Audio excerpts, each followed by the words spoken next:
Կրկին բարի լույս սիրելի հեռուստադիտող, մեր եթերը շարունակվում է, այսօր ինչպես արդեն ասեցի, շատ խոսեցինք հայրենիքը սիրելուց, ընտանիքը սիրելուց եւ սիրելուց, իսկ սիրելու համար հարկավոր է ունենալ լավ, առողջ սիրտ, ինչու եմ սա ասում, քանի որ մեր հյուրը սրտաբան Վարդգես Մովսիսյանն է, բարի լույս, այո, օրն է Հայաստանում այսօր, դե իհարկե ամենակարևորն է, այո, Վարդգես Մովսիսյան, բարի լույս։ Ողջույն։ Բարի լույս, բարի գալուս մեր տաղավար, ինչպես եք։ Շատ լավ։ Սիրտը ձեր ինչպես է զգում այսօր իրեն։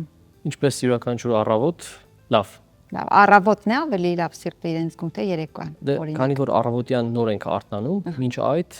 եւ մեր բիոռիթմերին համապատասխան երեկոյան քնած ժամանակ սրտազարկը լինում է ավելի հանգիստ, իսկ առավոտյան նոր սկսում է ավելի արագ բաբախել։ Շատ կարևոր որ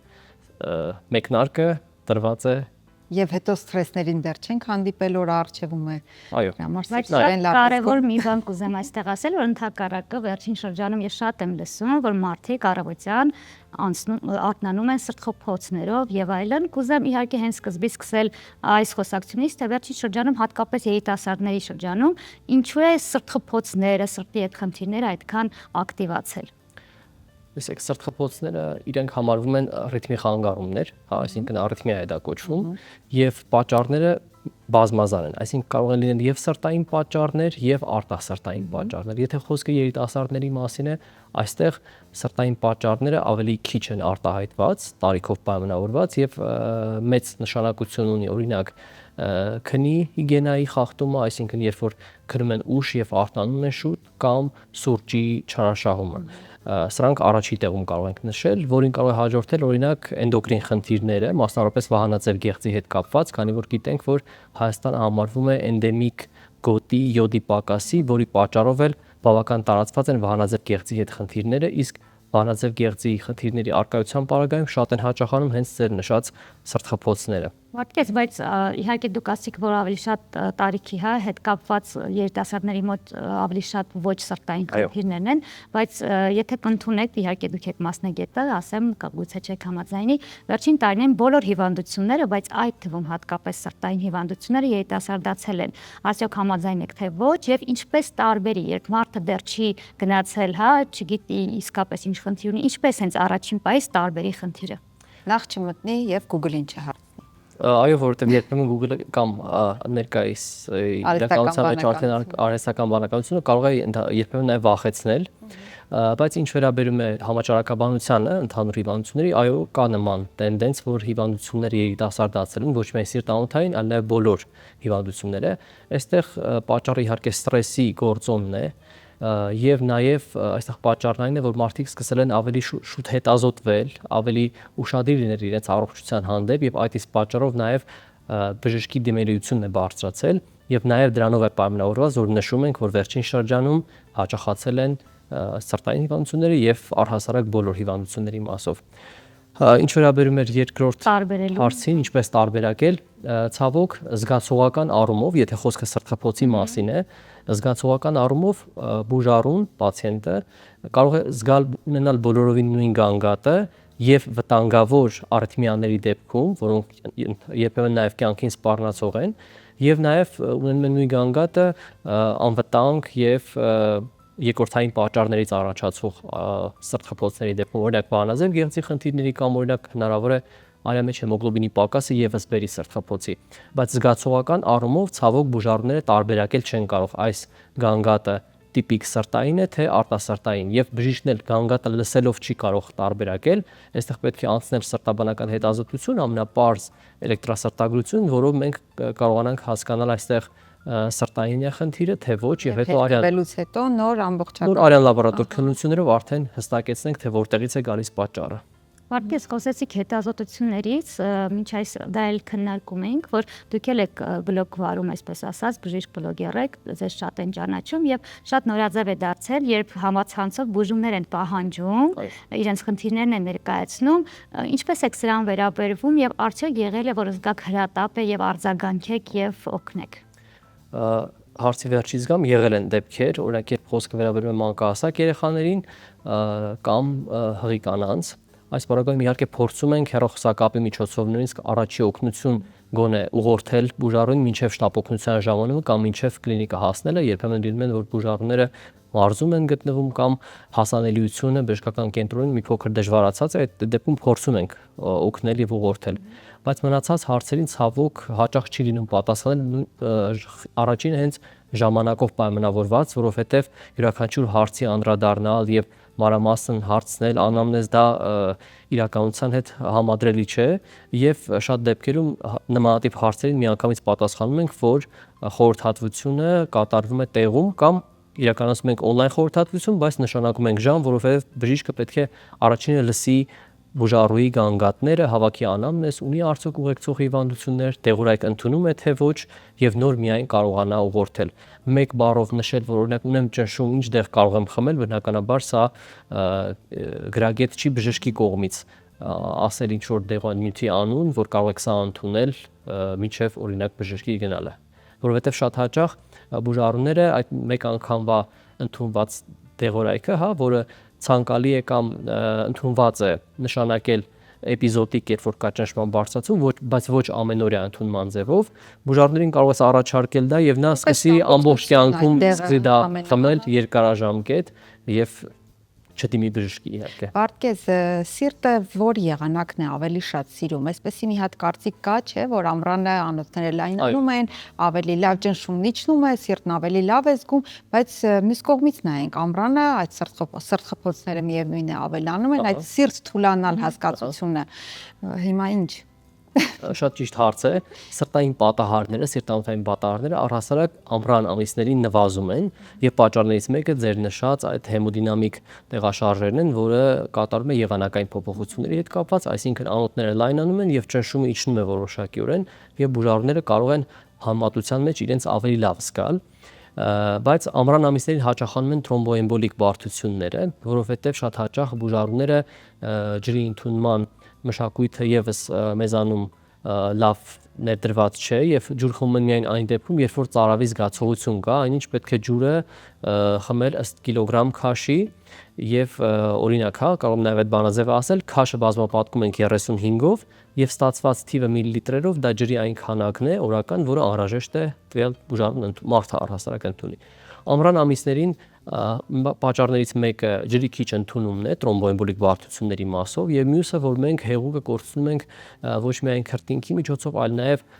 արտաշնչվող օդում գոլորշիների ձևով եւ այդ իսկ պատճառով արունը խտանում է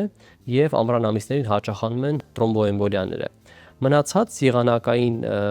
ամիսներին, հա, եթե անդրադառնանք, սրտային պատահարների սրացումները լինում են գարնանը եւ աշնան ամիսներին։ Ձմռանը որոշակիորեն եւս հավասարակշռվում են։ Բայց սուրտը հակացություն չէ սրտային խնդիր ունեցողների համար։ Սուրտ եղանակը կարող է պրովոկացնել, սադրել սրտի, եթե մարդը ունի սրտի իշեմիկ հիվանդություն, կարող է ստենոկարդիայի նոպա առաջացնել, այո, եւ հենց մեր բուժառուները, որոնք կարող են հաստատել, որ ձմռան ամիսներին, երբ որ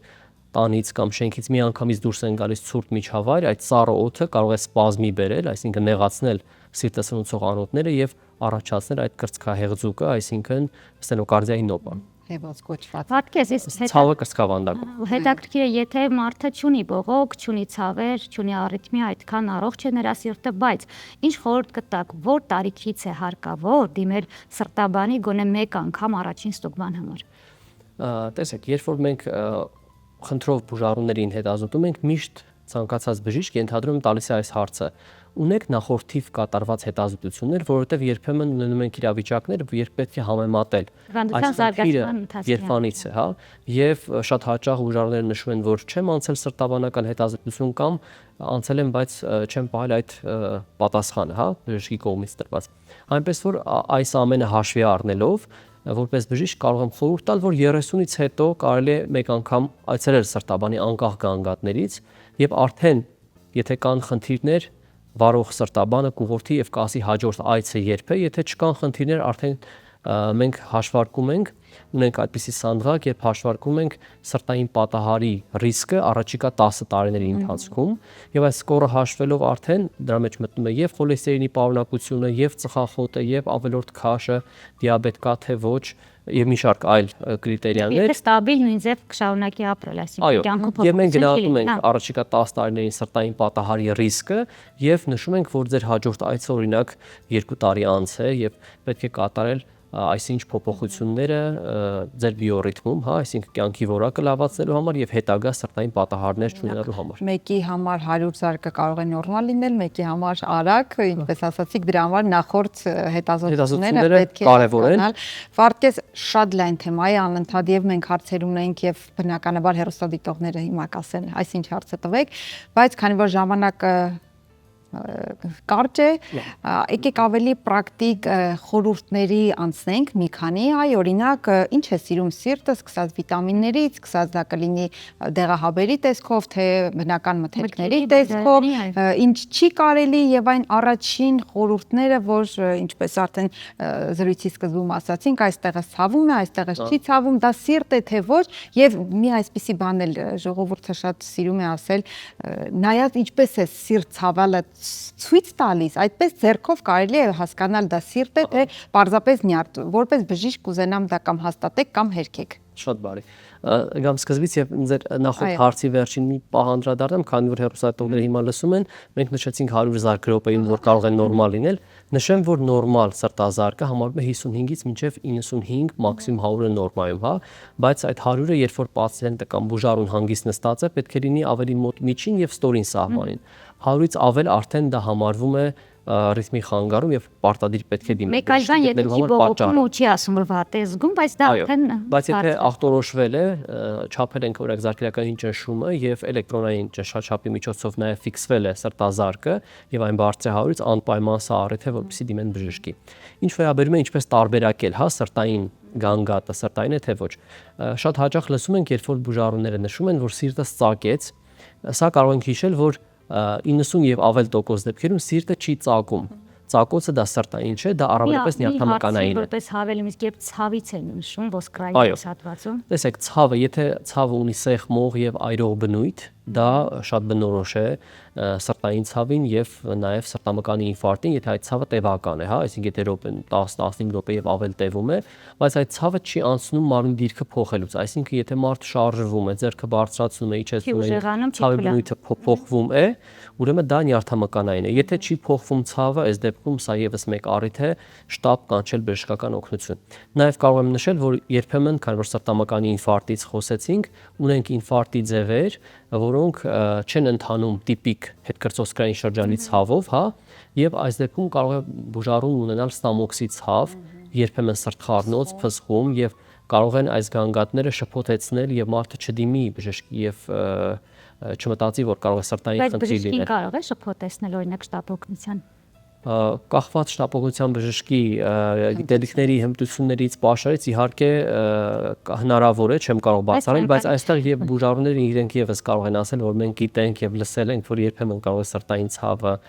արտահայտվել որովայնային, այսինքն ստամոքսի շրջանի ցավով։ Իսկ ինչ վերաբերում է տիպիկ սրտային ցավին, դա հիմնականում տեղակայվում է կրծոցկրի ձախ կեսում, կրծքավանդակի ձախ կեսում կամ կենտրոնում։ Եւ ինչպես են ձեռքով ցույց տալիս այդ ցավը, երբ կարող է տարբեր ցույց տալ, կարող է այսպես ցույց տալ այդպես այդքան էական չի, թե ինչքան այլ ավելի շատ էական է, թե ինչ բնույթ ունի ցավը։ Հիշում ենք այրող եւ